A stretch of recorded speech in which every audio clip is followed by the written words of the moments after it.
What's up, guys? Welcome back to Jimmy Talk. So in this video today, I want to talk about something that is a little bit taboo. You're not allowed to talk about it, but it's absolutely insane because it's true. You should be allowed to talk about things that are true. And that is something with IQ in different populations, biological diversity to keep it YouTube friendly. Groups have different characteristics about them. Now, is it bad to point out, for some reason it's okay to say, Asian populations, they're smarter. Is that incorrect? Are the IQs higher in general? Probably. Last time I checked, there's always a Chinese kid getting A plus on his test, and you say that to them, and nobody cares. Okay. So what about IQs on the lower end of the spectrum? Are we allowed to talk about that?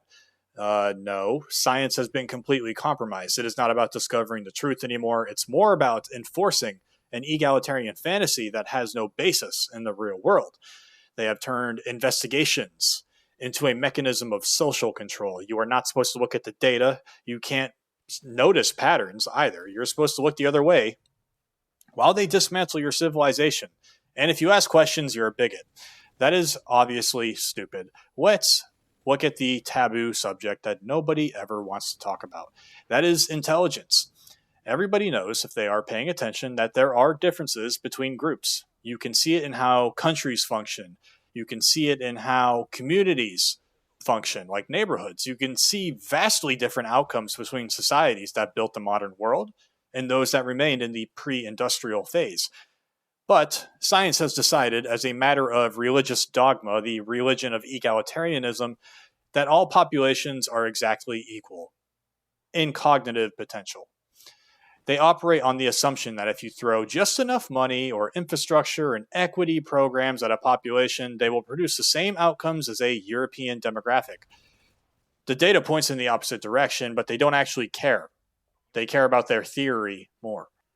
The reason the establishment is so desperate to suppress the link between race and IQ is simple.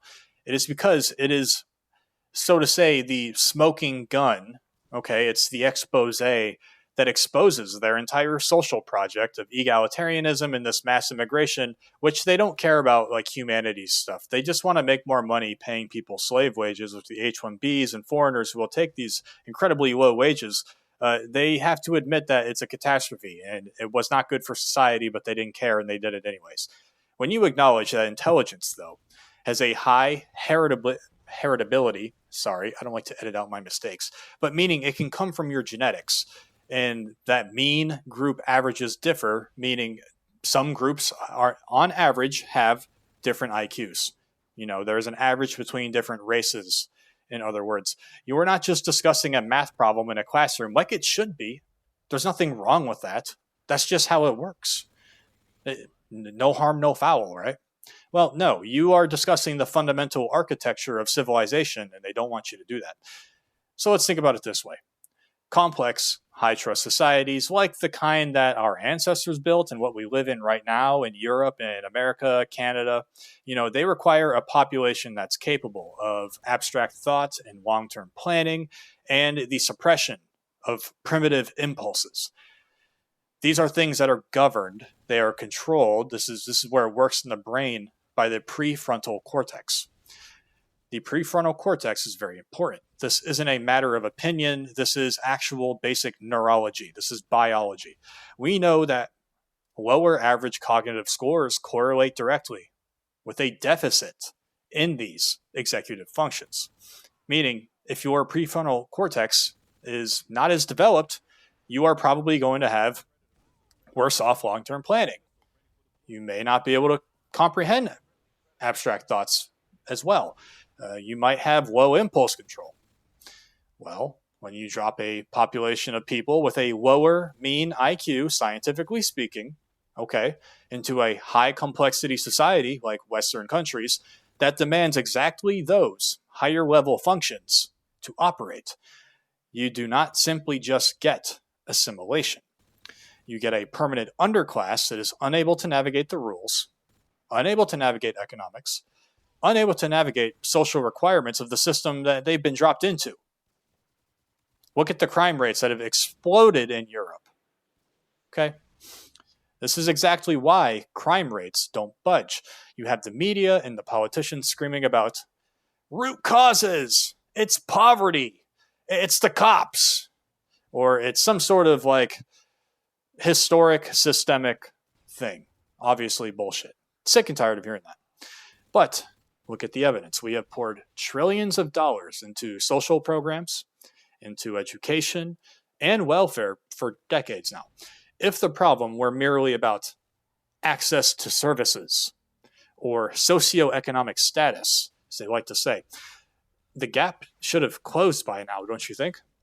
Instead, the gap remains consistent. Well, why is that? Because the problem isn't the environment. The one variable that they refuse to account for on purpose is biology. High crime behavior at its core is a failure of impulse control. Doesn't matter who you are. It is the inability to process future consequences against immediate gratification. I can go rob this person, but I might go to jail. They don't actually think that way. They just think, now I have more money.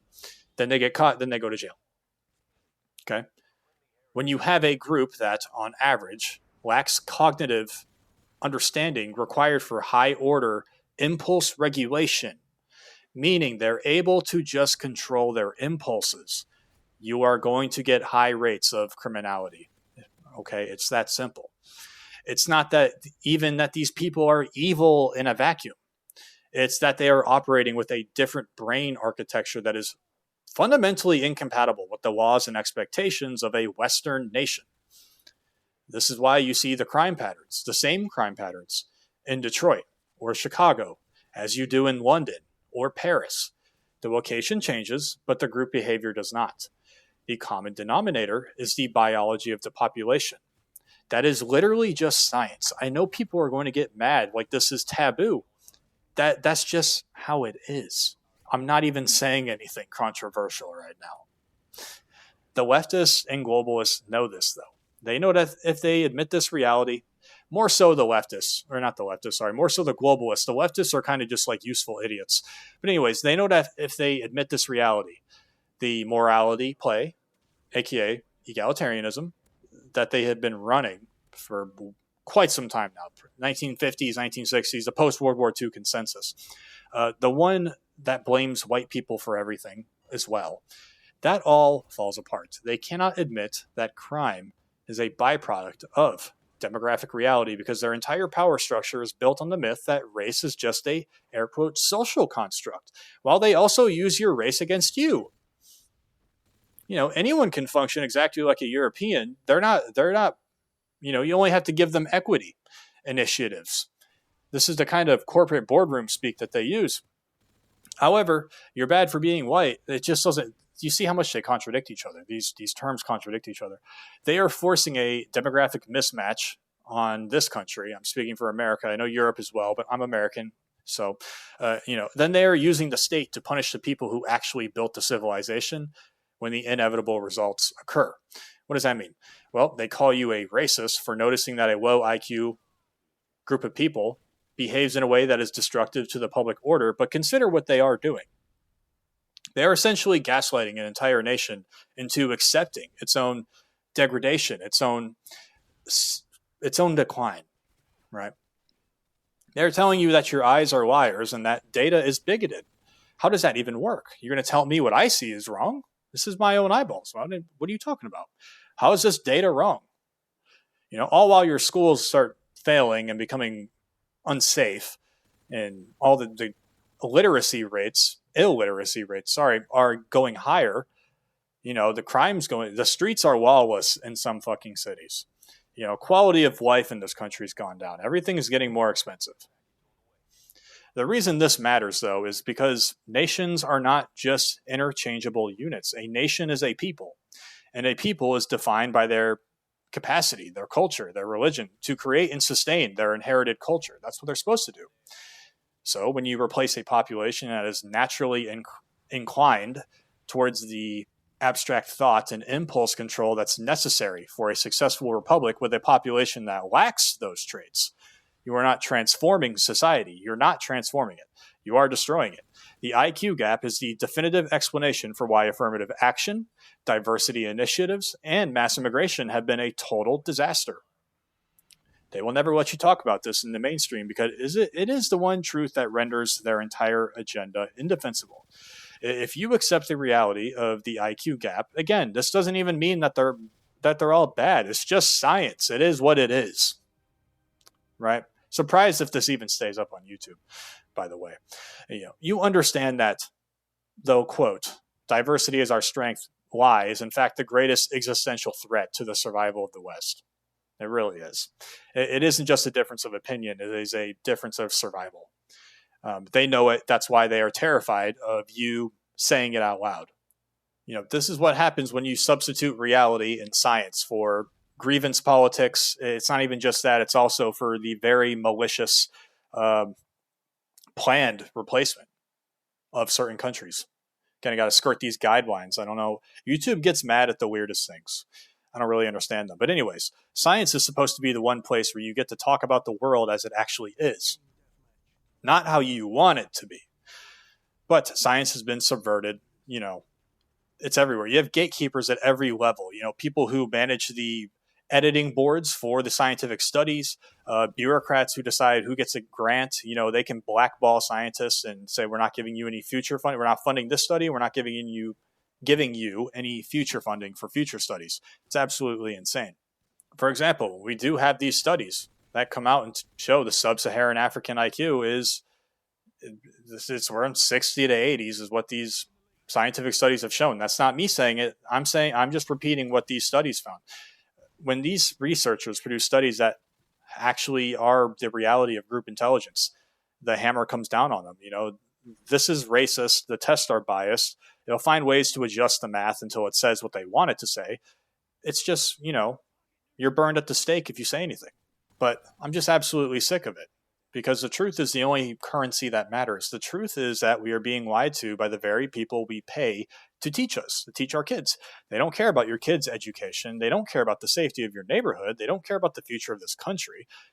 Really, these big institutions, they care about maintaining their status and their power, and they don't care to sell you out for a bunch of money for globalism.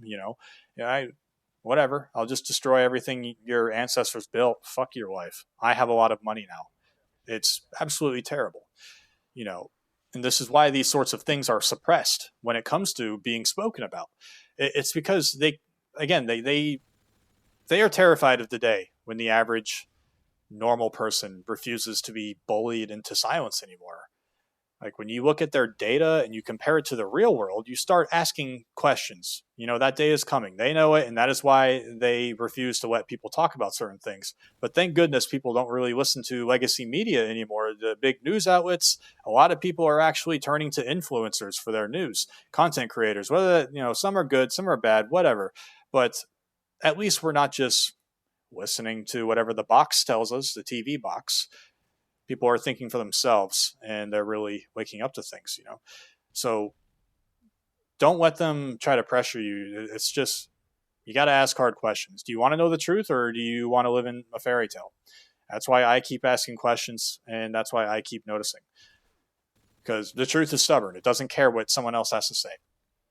You can't build a foundation on a lie because eventually the truth, which is very stubborn, it will force its way through the cracks and they will have to face the society they have created.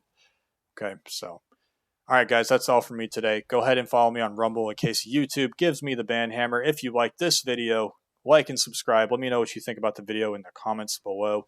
Go ahead and follow me on Twitter as well. Links are all in the description below. I have a Patreon for $5 a month if you just want to support the channel. That's all it is. No extra videos, no extra content. You can send me a DM on Patreon if you'd like. That's all you get out of it. It's just $5 a month. I just don't take corporate ads, sponsorships, stuff like that. So it just helps me out a little bit. All right, guys, God bless you and your families. I mean that when I say that. America first and America only. Jimmy Talks out.